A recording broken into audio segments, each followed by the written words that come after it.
Hi, this is Rachel. On my channel, I talk about reading and writing, and today, kind of a discussion that I've been wanting to have for a minute. I have talked about before, or mentioned before on my channel, that one of my favorite YouTube creators, possibly my favorite right now, is Lydia Foxglove at The Cozy Creative. This weird thing continually happens where I think of a topic that's relevant to me, and sometimes I want to make a video about it, sometimes I don't. In fact, usually I don't. Just some kind of thoughts that I'm having as a writer, as a reader, as a person in the society. And Lydia will then make a video on that topic that I thought about within a week or two of my thought. And this happened about a month or so ago. Gosh, it's probably a few months ago at this point, because I haven't been super able to make videos for the past few months at the rate that I've wanted to. And so if you hear my cat in the background, Oreo, she is quite the little explorer today on top of the desk. Stop. Motherhood. Anyway, she did a video about female characters and whether we're kind of too harsh or too critical on them. She ended up doing she made some different points than I was originally thinking of. She kind of was talking about it from like a writer's point of view, and I was thinking about it more like as a reader and as a female person. And I even like left a comment. I was like, ooh, I was about to make a video on this actually. And she commented back, she's like, you should still make it. And then kind of realizing that there's like kind of a lot of discussion to be had on this topic. Like I said, so I'm coming at this less from a writer's perspective and more just like as a reader and as a woman. The first time I kind of felt like I noticed heavy critique on a female character was with Bella Swan. People have a lot of complaints about Bella over the years from the Twilight series. People have kind of called her like this kind of plain Jane. Sometimes people find like her inner narration to be a bit insufferable because she thinks that she's very plain, yet weirdly enough, lots of people really like her, specifically boys like her. In some ways, she kind of feels like a ditzy main character, like she's always falling down. It's kind of always kind of dizzy. People took issue with her attachment to her love interest, like they don't think that she has much of a life outside of her love interests. That part a little bit true, but I think that Midnight Sun it makes sense why that's true. Why she doesn't have much backstory that you might expect coming into a new school. And these critiques of Bella, hearing them in the thick of the Twilight craze, like I was super, super into it as a teenager. And I listened, and even at that age, I realized that you could be critical of something and also like it at the same time. But it just felt really awkward to me because I connected a lot with Bella Swan as a kid. I don't know, when I was a teenager, thankfully it doesn't happen anymore, but I would go through these dizzy spells. I don't know if it's hormones or what, but I was really excited to read about a character that got as dizzy as I did. Reading Bella as an adult, you really could see that perspective that Bella has. She thinks that she is kind of ugly, kind of plain, just whatever. And nobody else seems to think that. And I think that's such a teenage girl experience. I feel like, I felt like that. I felt like I was the plainest person in the world. And I would find ways to write off any kind of compliment or attention that I thought wasn't supposed to be suited for me. I was able to connect with a lot of her, train of emotions throughout her life, that including like her love life and things like that people criticized. And so yeah, it was just kind of awkward to see a character that I could connect with and then see criticisms that she wasn't a good female character, or she wasn't a strong female character, or she wasn't realistic, or whatever. And so at the end of the day, especially as a teenage reader, this kind of made me feel like there was something wrong with me as a person. Like, well, if there's something wrong with Bella as a character and I connect with her, then there's something wrong with me. And the thing of it is that's not the first time that I've ever felt like there might be something wrong with me. Like, as a, just as a girl growing up, I just kind of felt like, everybody chill for a second. Let me finish my thought.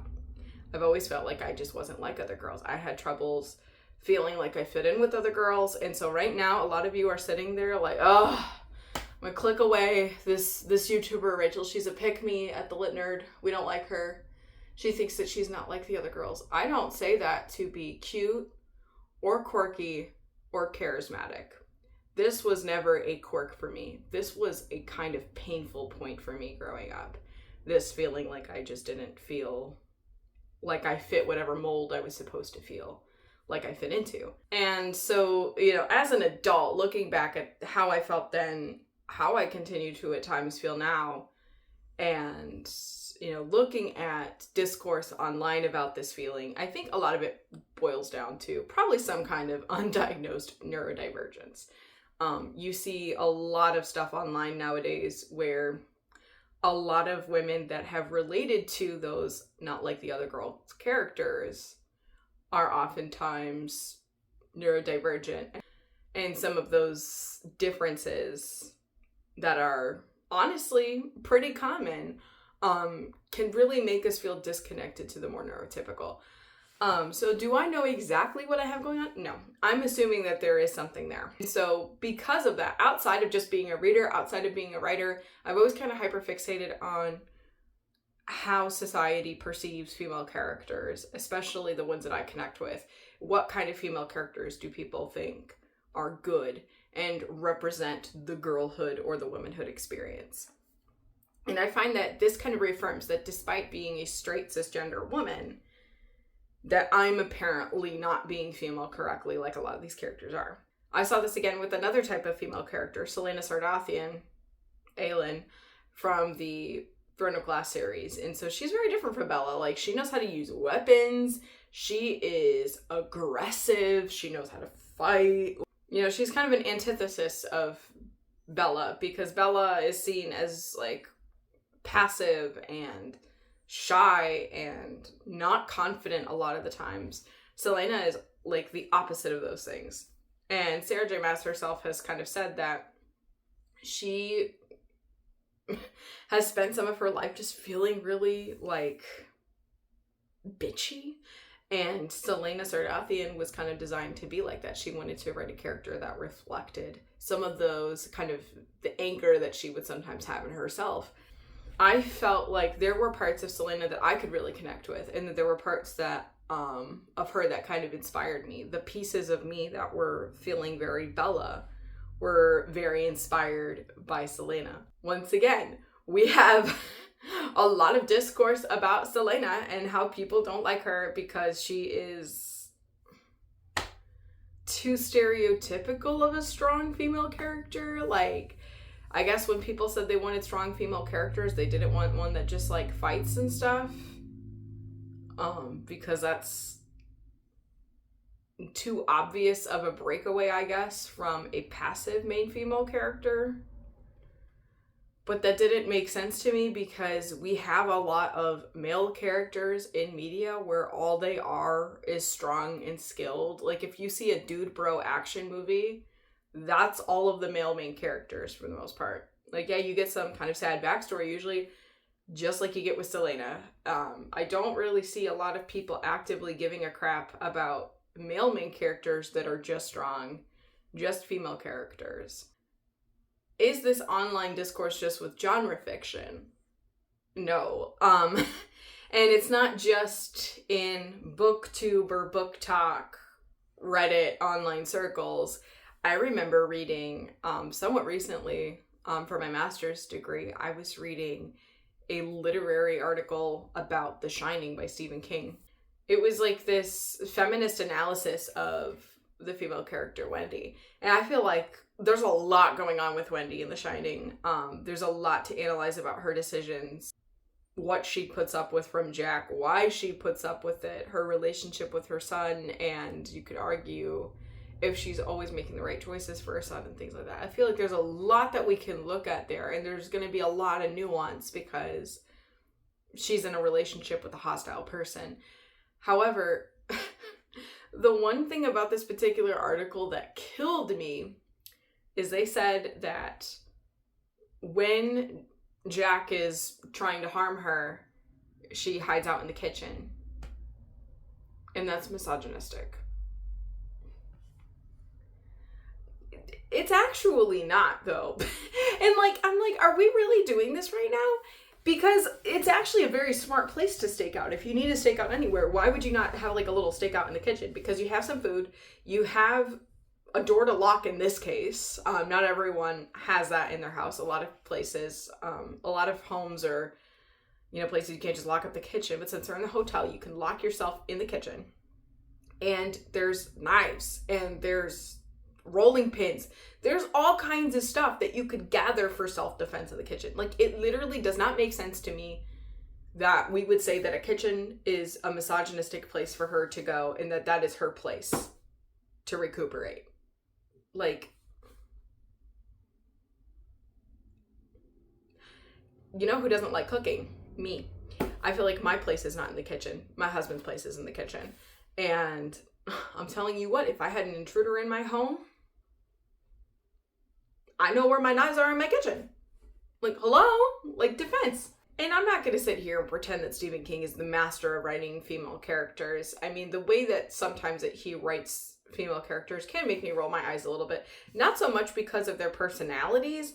A lot of it just has to do with the way that he describes the female body. But I also have issues with the way that Stephen King describes the male body. I don't know. He just does it differently and in a way that, I don't know. It's just different.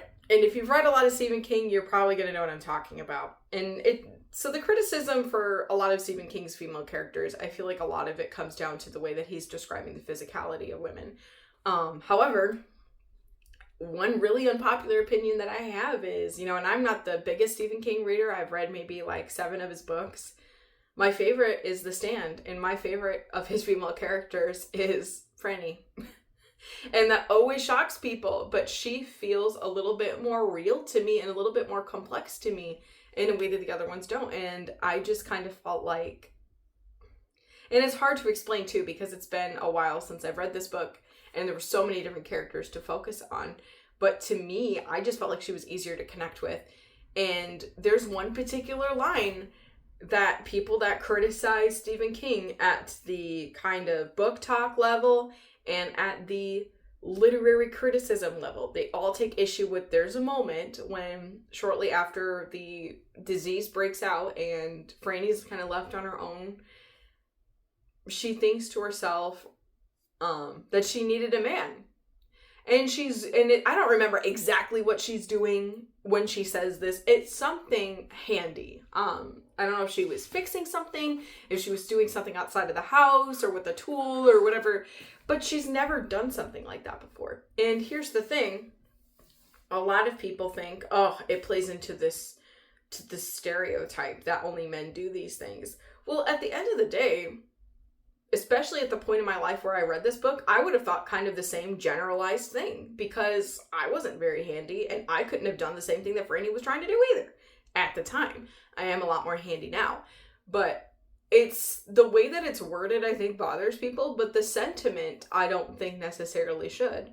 Franny was kind of this girly girl and she's never had to do this type of thing before, and she's thinking about, what stereotypically is the type of person that could help me in this situation, a man. I don't know. I feel like people take that line and they just run with it. When I don't think that the point at all was to be misogynistic. I think that the point was just to show that Franny didn't happen to have a particular skill. And she's thinking about, well, who would have that skill? I need a man. Especially when you consider that this book is from the 80s, maybe the 70s. I don't remember. And I think that that's another issue that I have with some of the criticisms of female characters is, to me, an acknowledgement of gender stereotypes is not a promotion of them. Like, we can acknowledge that the gender stereotype would indicate that Franny is not very handy, but that doesn't mean that the book is promoting a feminine weakness. Right? I also see this in online discourse of Dune. A lot of people, they just be popping off about the Bene Gesserit, which is like my favorite part about Dune, by the way. But so many people online act like the Bene Gesserit and their strengths are somehow misogynistic because a lot of the men are trained in combat and then the women just do stuff with their minds. And that's what they make it sound like, right? But the Bene Gesserit, yeah, they're not doing masculine actions, stereotypically masculine actions. They're doing more stereotypically feminine actions. They're more like their power comes from like a futuristic witchcraft where they're using their minds and they're using their talents to manipulate other people. And the thing of it is, at the end of the day, yeah, like if you look at power from a continuum from stereotypically masculine to stereotypically feminine, they are stereotypically feminine. And they're the most powerful organization in the universe. So is it really a fair assessment to say that it's misogynistic? Like, I feel like this video is kind of messy and I'm kind of just brain dumping a little bit, but I don't know. I feel like that this is my point. These are like, I feel like my key issues and why I feel like we can be a little bit too harsh on female main characters. I think that people are oftentimes trying to find the perfectly written female character, but there is no such thing. And I think it's because, frankly, there's more than one way to be female. Like, your least favorite female character is somebody else's favorite. And the thing of it is, I think that having discourse is interesting. I think that, like, that was my favorite part of literary analysis, getting my English degrees and things like that. I think that we need to have it. It's just, I'm getting tired of everyone acting like their opinion is definitive. I don't care how many people you find that share your opinion that Bella Swan's a weak character, that Lynnis Ardothian is some kind of stereotype, that the Bene Gesserit is not a good representation of women, that Franny is peak misogyny in Stephen King literature. Quit acting like your opinion is definitive. There are going to be people who disagree with you, and they're not the type of people that you're going to expect. It will be, in some cases, other women who were managed to connect or find something empowering out of those characters. I think that we need to, in some ways, like I said, discourse is great. I do think we need to chill just a little bit on the female characters, because like if I can't think of any male characters that people have just gone on about half as much as female characters. I just don't think it's even close to being on the level as the critiques I've heard about female characters. I do understand that if we look at women as a minority group and as a group that may not always be super well represented in literature, that we're going to be pickier. However, I just find, I don't know, some people online just get kind of aggressive about it. A little bit holier than thou, acting like there's only one way to be female, and acting like there's only one way to acknowledge gender stereotypes, or that we shouldn't acknowledge them at all. And I don't necessarily agree with that. We can acknowledge a stereotype without promoting it, endorsing it, or using it to belittle women. Just because, going back to Dune, just because the Bene Gesserit have more stereotypically female power definitely doesn't lessen them. I just think that we could probably just chill out a little bit. Let me know if you get where I'm coming from. Let me know if you don't. We're gonna have happy discourse, and I'm gonna acknowledge that our opinions can be different, and it's okay. We can still be friends. I hope you guys are all doing well. Hopefully you got something out of this rant, ramble, discussion, whatever this video is. And I'll see you guys next time. Bye.